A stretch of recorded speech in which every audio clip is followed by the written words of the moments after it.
আমার ছেলে ব্যবহারিস না, আমার ছেলে আমার ব্যবহারিস না।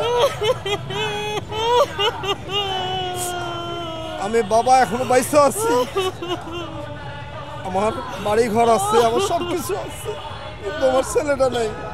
লক্ষ টাকা দিলেও, কোটি টাকা দিলেও আমার সন্তানকে ফেরত দিতে পারবে না, কেউ না। আমার সন্তানকে কেউ ফেরত দিতে পারবে না। আমার ছেলে 5 আগস্ট 2024 সাল সকালবেলা চিটাগাং রোড থেকে মিছিল করতে করতে যাত্রাবাড়ি পর্যন্ত আসে, আয়শা আর ফেরত যায় নাই। ওকে আমরা বহুত জায়গায় খুঁজেছি, ওর সাথে যে বন্ধু বান্ধবরা আসছিল সবাই ফেরত গেছে।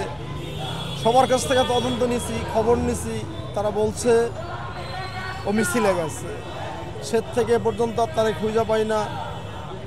তারে খুঁজতে খুঁজতে আমরা সোনারগাঁ থানায় জিডি করি, 2500 সেনা ক্যাম্পে অভিযোগ করি, বিভিন্ন পেপার পত্রিকায় নিউজ দেই, সময় চ্যানেলে নিউজ করি, ঢাকা মেডিকেলের মর্গে কয়েকবার আসছি। ওর মা কয়েকবার ঢাকা মেডিকেলে লাশ পর্যন্ত দেখে গেছে, কিন্তু কেউ আমাদেরকে সঠিক তথ্য দেয় না। না দেওয়ার পরে আমার ছেলেটাকে বেওয়ারিশ লাশ হিসাবে দাফন করা হয়েছে। তার এই পরিপ্রেক্ষিতে বেওয়ারিশ লাশের ছবি দেখা আমরা ছবি চাইছে, ছবিও ঠিক মতো দেয় না। সেখান থেকে পাঠাইছে শাহবাগ থানার থেকে আবার ঢাকা মেডিকেল। এভাবে করতে করতে এই শাহবাগ থানার থেকে একটু সহযোগিতা করার পরে সেখান থেকে ডিএনএ পরীক্ষা করছে, ডিএনএ ম্যাচ করছে। আমার সরকারের কাছে আকুল আবেদন, আমার ছেলে ব্যবহারিস না, আমার ছেলে আমার ব্যবহারিস না। আমি বাবা এখনো বাইসা আছি, আমার বাড়ি ঘর আছে, আমার সব কিছু আছে, কিন্তু আমার ছেলেটা নেই।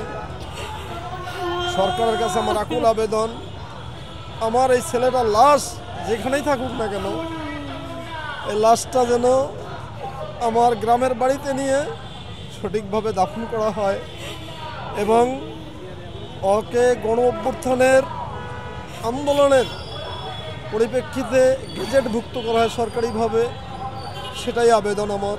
আমি সরকারের কাছে এতটুকুই আবেদন করি, লক্ষ টাকা দিলেও, কোটি টাকা দিলেও আমার সন্তানকে ফেরত দিতে পারবে না, কেউ না।